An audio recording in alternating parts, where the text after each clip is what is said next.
Baptist podcast we gather around to talk theology, politics, and the sweet banjo sound. Kevin Thompson leads the way, teacher and preacher too. With a men's quartet, the harmonies ring true. Gather around the mic, let's find our way, singing praises, strumming banjo strings all day. Amputated Baptist podcast where we all belong. Join the harmony, let it carry us along.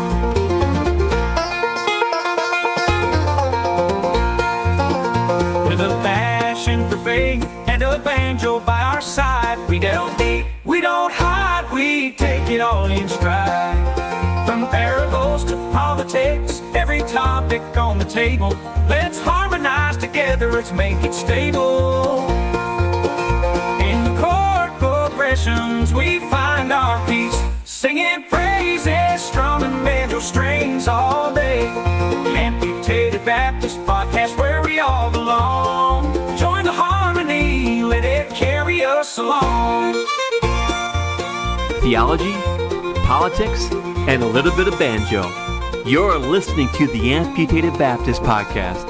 And now, here is your host, the Amputated Baptist himself, Kevin Thompson. All right, welcome back to the podcast. And joining us again is Dr. Reverend Philip J. Allen. Is it J? It is J, isn't it? It's M. Why do I always Allen. want to say J? Because of the junior. Okay. It's Philip M. Allen Jr. Philip Well, M. Allen. And if you're looking at our email, my wife's name is Jane. And so Okay. our email is combined and it is PJ Allen. So Okay. You probably didn't want got to give it the from rest her. of that for everyone to know? Yeah, absolutely. PJ Allen Jr. at sbcglobal.net. That's where all the complaints go? Yes. So, yes. About me and you. And right. so, Well, I yeah. can't imagine a complaint about me.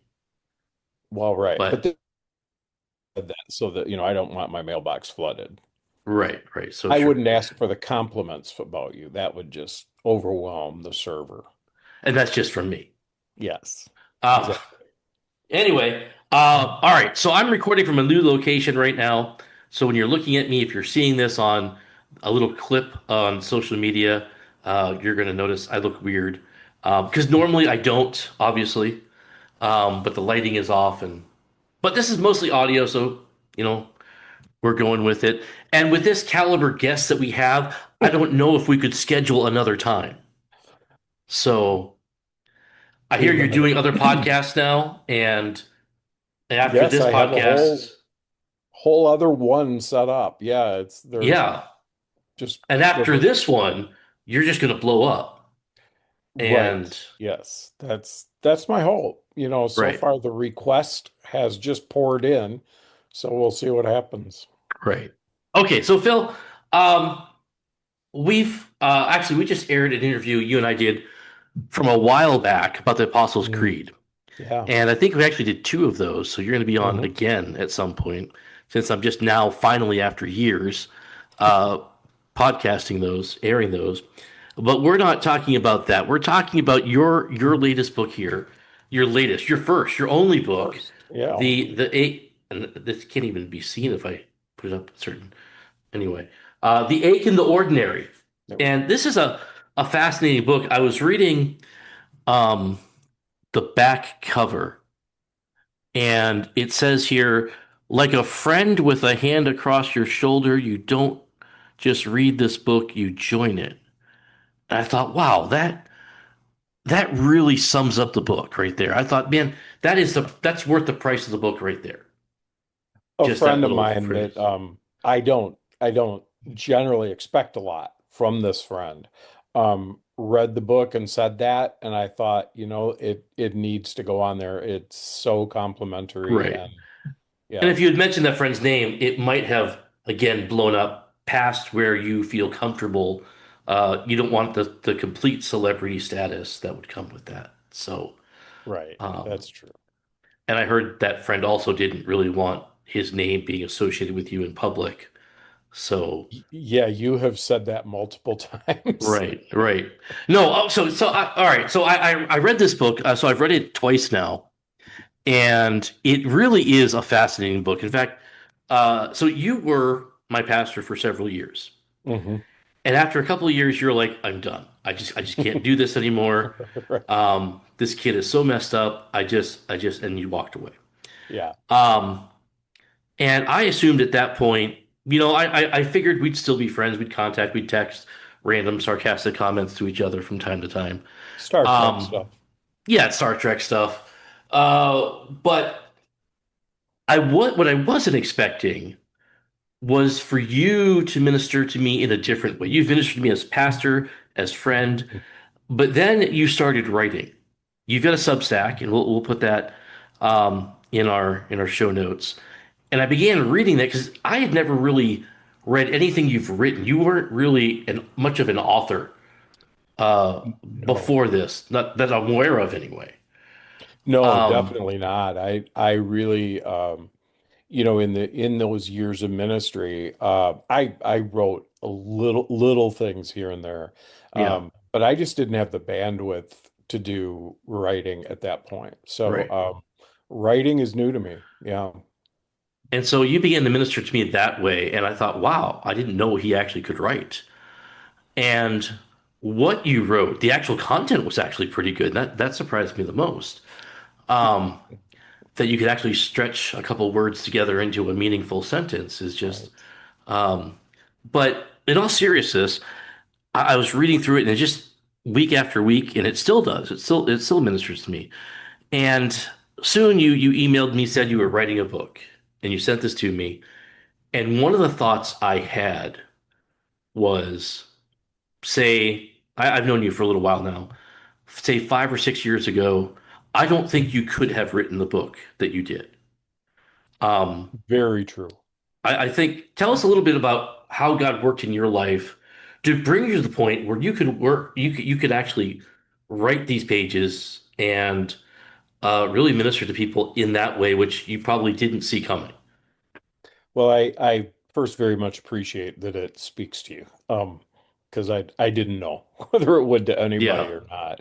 Um, so I was a pastor for 30 years. And I left the ministry just completely burned out. And a lot of it was my fault. Um, some of it wasn't, but I And just that part's my fault, but yeah. right, there is that. I wasn't gonna bring that up. But I spent a lot of those years trying to be somebody I wasn't, Yeah. um, and trying to present. I really kept shoving questions and doubts and pain that I had to the back, feeling like, a pastor shouldn't think that, shouldn't feel that, Right. shouldn't wonder about that. And eventually I reached a spot where I just couldn't pretend I was okay anymore. Mm. And I realized I had to leave ministry. And I did. And I remember driving away from Beloit in the moving van, which I later ran into our car with. And Oh. so the move was not smooth. Um, and thinking, I don't know what I'm driving away from. I know I'm driving away from Beloit. I know I'm driving away from church. Am I driving away from God? And at that point, it was even, is there a God? Mm. Um, and I honestly just sort of set my faith, set whatever I thought about him aside. Um, and and so gradually he began to reintroduce himself to me is the Yeah. most honest way that I can say it, because I was not looking for him. And I wasn't seeking him. I wasn't doing spiritual disciplines, whatever kind of stuff Yeah. you want to line up. I wasn't doing it. Um, and as I began to interact with him again, I realized that, first of all of this pain bubbled up to the surface, Yeah. um, from, literally decades, 30 years of stuff, um, personal stuff, professional stuff, family stuff. Um, all this pain began to bubble up to the surface, and I realized I don't know how to talk to God about this. Hmm.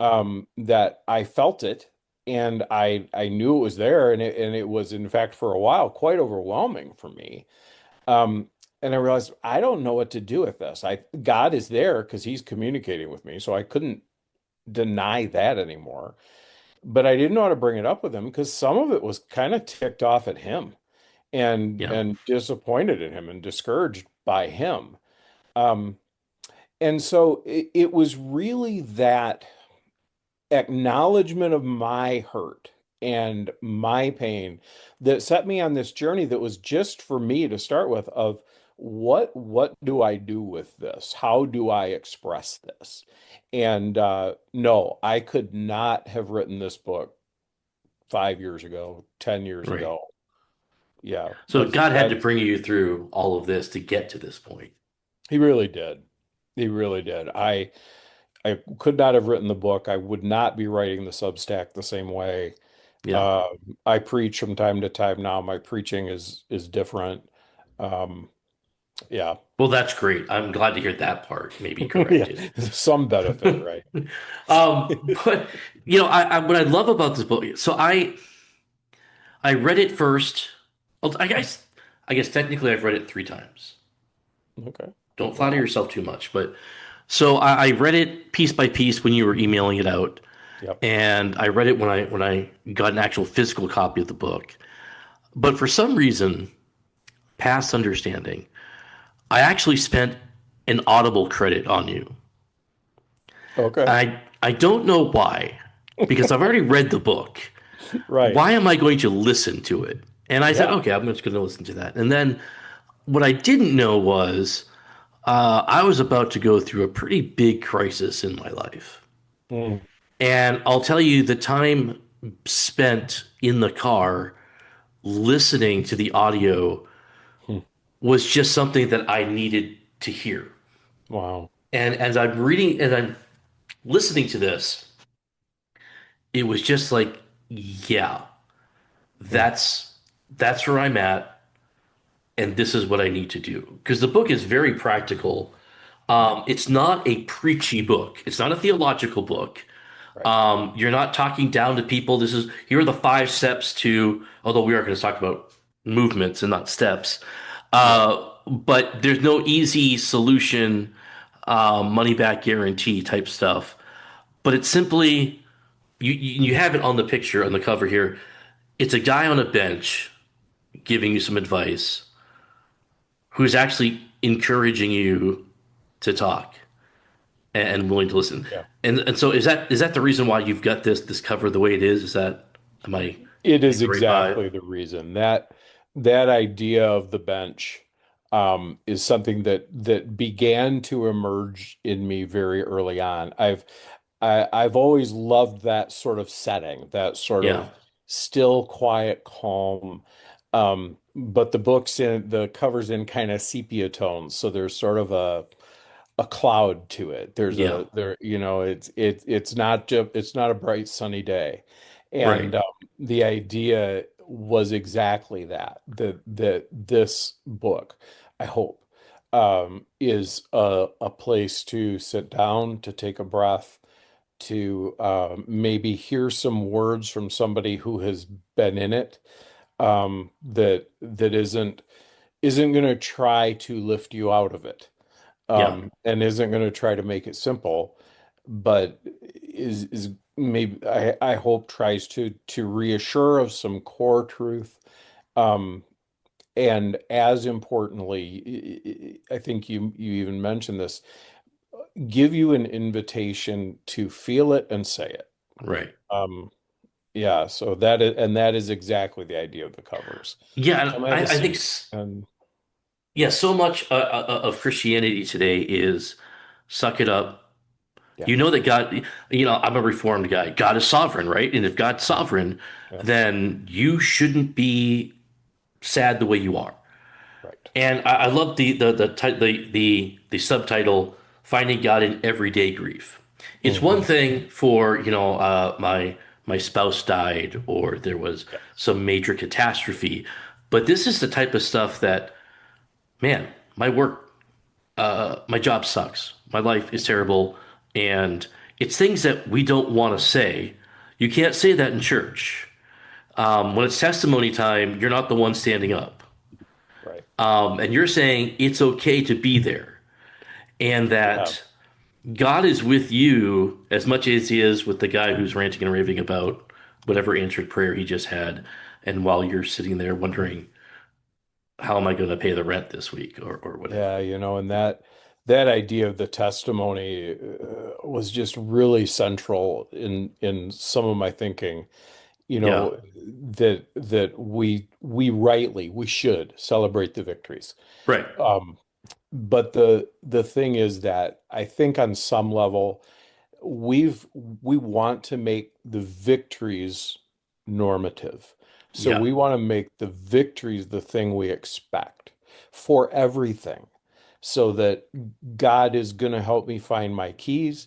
He's going to Yep. make my knee feel better. He's going to heal me of the cancer.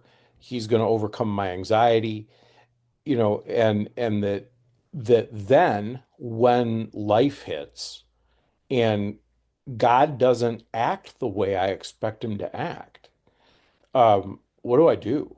Right. If because if everybody is telling me that God fixes everything Yeah. in this life at the our behest, sort of, whenever we ask, God's going to fix it, Yep.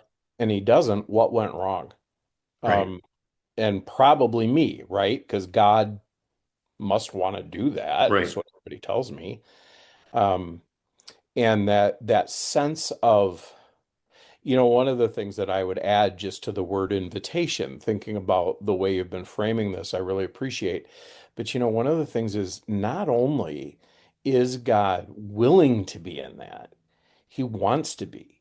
Right. And that I think there's a reframing that we can do of saying these things that hurt, these letdowns, this disillusionment, we can see that as God saying, "Hey, come here. Talk to me Yeah. about that. Let me see that." Right. Um, and yeah, it does fly in the face of that kind of sense of God is going to just make everything fine Yeah. if I pray the right way. Hey, Romans 8:28. Boom. Problem solved. Right. Absolutely. We as a conservative, I'm quick to judge, and I think rightfully so, the prosperity gospel. The Sure. televangelist who's Yep. promising, if you send me a check, I'm gonna. But I think as conservatives, we have a form of that Hmm. that we expect everything to be good. If I'm good, God's gonna be good. Yeah. And so then when that philosophy, and no one's gonna put it that way, Right. but when we have that philosophy, what happens then when God's going to break us down and say, "No, no, I'm good for you right now in the midst of this struggle, and um, the purpose right now is for me not to lift you out of this. You're gonna st you're gonna you're the miracle is not going to come. And Miracles in the Bible are not normative. That's why they stand out. yeah. Yeah.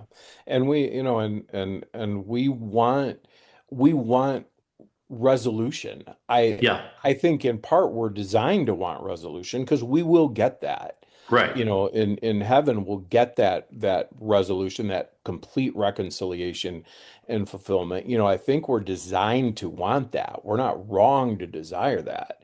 It's just that we think it's going to be now, and we think it's going to be in the midst of this fallen right. world. Um, and then it isn't. And man, I have had multiple people talk to me about feeling like, and I get it, but feeling like, I'm on really thin ice here with God, Yeah, being mad at him, and, saying, you may have even said it, and I know you didn't mean it this way, but saying, if I'm good, I expect God to be good. But if I say, but this sucks, am I right. saying God's not good then? Yeah, And I'm not saying that, but it feels like it to us. right. Yeah, I think there's an expectation of rescue. Or how many Mhm. times have I heard people say, well, God's going to put me through this so that I can achieve so much more later. And so I have to go through this trial now, and so I'm going to get so, at some point, and Yes. that's just not a promise of Scripture. No, it's not. No. It's not.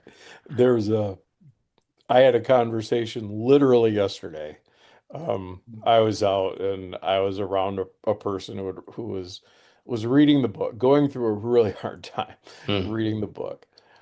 And she said, "Well, everything has a purpose." And I said, "What if it just sucks?" yeah. And she looked at me like, "Well, you don't get to say that. You're not Right. you're not wrong for saying maybe that's the case." And God promises to bring good from all things, but that doesn't mean it's like this clear purpose connection of Right. God's doing this to you so that. I Yeah. mean, I think there's so many words in that sentence that are wrong. Right. And and ultimately she ended up um, really being freed, I think. That was Mm, her word, to be able to say, this is just hard. And I'm not going to put a positive spin on it. I'm just going to say right. it's hard and name it that way. Yeah. Um, and there's a release that happens in that honesty. Right.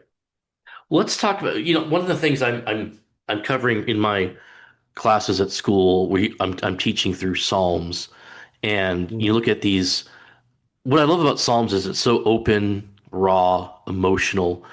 Not every psalm ends with the Mhm. happy ending that, you Right. look at like Psalm 88 or something, and it's like, man, this is just terrible. There are some psalms that end with, but God is still good, but some are Yep. just throwing up my hands. I don't know. So we've lost that. There's a biblical concept of lament. Right. You kind of focus that here in the book. So tell us about that. We talk about four motions Hmm. of lament. Talk to us Yep. about what lament means and how that should play a part in the Christian life. It's okay for it Right. to play a part. Right. So the story behind it briefly is that, like I said, I didn't know how to talk to God about it. I had studied lament in a very academic, intellectual way. Right. I'd studied it as a literary form, which it is. But I'd never tried to look at it as, how do you do it though? Yeah. If lament is something I can do, how do I do that? And came across Dark Skies, Deep Mercy by Mark Vroegop. Hmm. Another book, can't recommend that highly enough. And the four movements are actually his. Um, and I do I cite him in the Right. Just book, and plagiarized in your book. Right. I cite him in the book, and it's Yeah. funny because I was so hopeful, Kevin. I sent him an email. I sent him the chapter. I said, I hope this does justice to what you found there, and I didn't hear anything. I was a little disappointed. Well, Um, but so he outlines four movements or motions, either way you want to put it.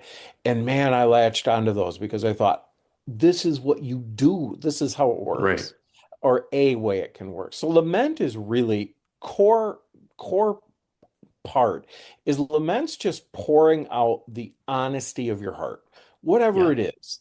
The junk that's there, lament is just pouring that out. And he from the Psalms pulls out four movements. And so the first movement is, with the pain, you turn to God.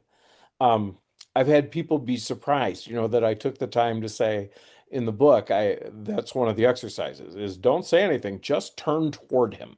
Yeah. Um, because when we encounter pain, we've all experienced it. You have the opportunity to turn toward him or turn away from him. And turning toward him is an intentional spiritual act. So that saying, okay, this hurts, but I'm going to turn toward God with it. Yeah. Um, which then second movement is complain. And complain, I've encouraged people a couple of different times, complain Wait, as harshly you're as you can. complaining to God? What? Yeah. Um, After sharing it at one church, a guy came up and he said, "Isn't it a sin to complain?" Hmm. And I said, well, it's a problem to grumble, Yeah. but I would distinguish between complaint and grumbling. And it probably is a problem if you just complain and don't continue to follow the movements. Right. Um, but we see Jeremiah saying, God, Yeah. you lied to me. That's just raw. That's brutal. And Right. God didn't lie to him, but it's what he felt. Um, and that's the spot where that honesty is really important. And really it's an honesty with God, and also for a lot of followers of Christ, like you and I have started to talk about already, it's an honesty with yourself.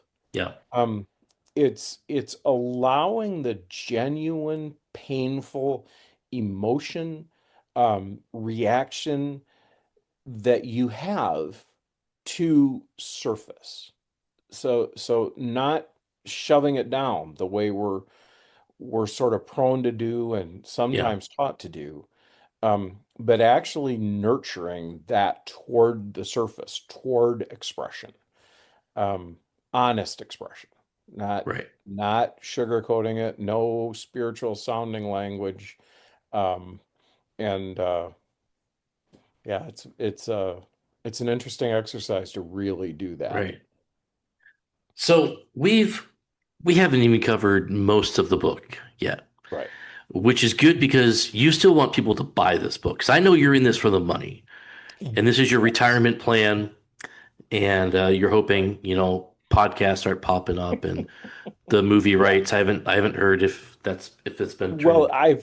I've waited to be on this podcast because, like you said, everything needs that one step that gets you into the limelight, Right. where suddenly people know about it, they start talking about it, and it explodes. And I've known that this is the catalyst. Yeah, and I'm And thinking, so I'm picturing, Tom Hanks sitting at a park bench, like in Forrest Gump, you'd be good. because I don't know if anyone who has that brain capacity, the same level as you, but um, You'd be good. so but anyway, so yeah, we want you to buy the book, and you can buy this on Amazon, The Ache in the Ordinary by Phil Allen, and I'll have a link to that on the website. In fact, one of you lucky listeners is going to walk away with this book because I bought an extra copy of it.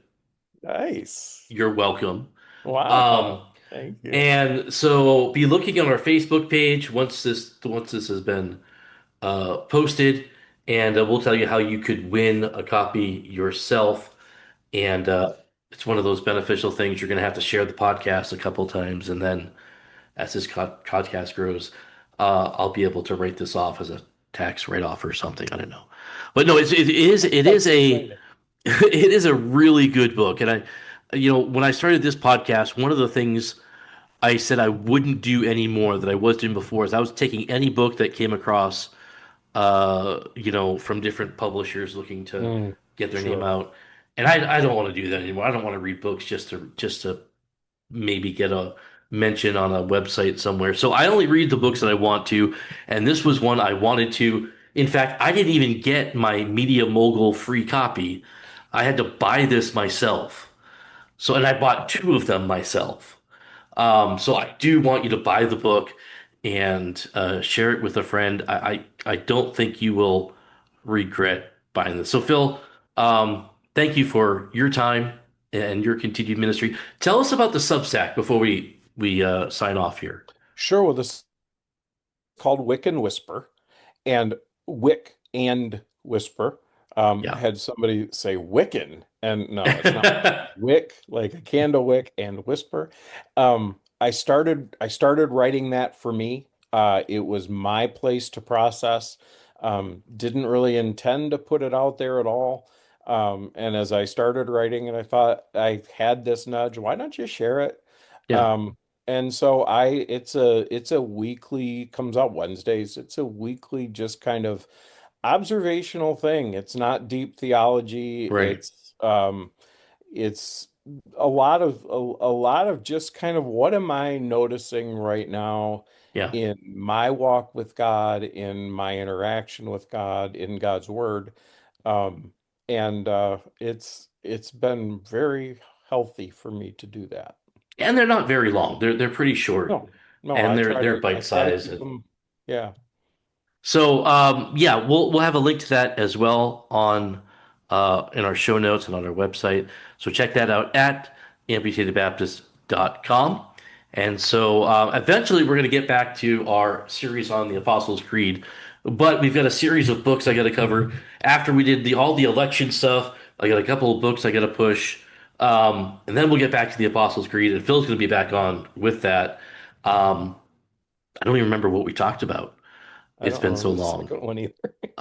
But anyway, so Phil, thank you, and thank all of you for listening. And check out the website, and we'll see you back here whenever I post my next one. Singing praises, strumming banjo strings all day. Amputated Baptist Podcast, where we all belong. Join the harmony, let it carry us along.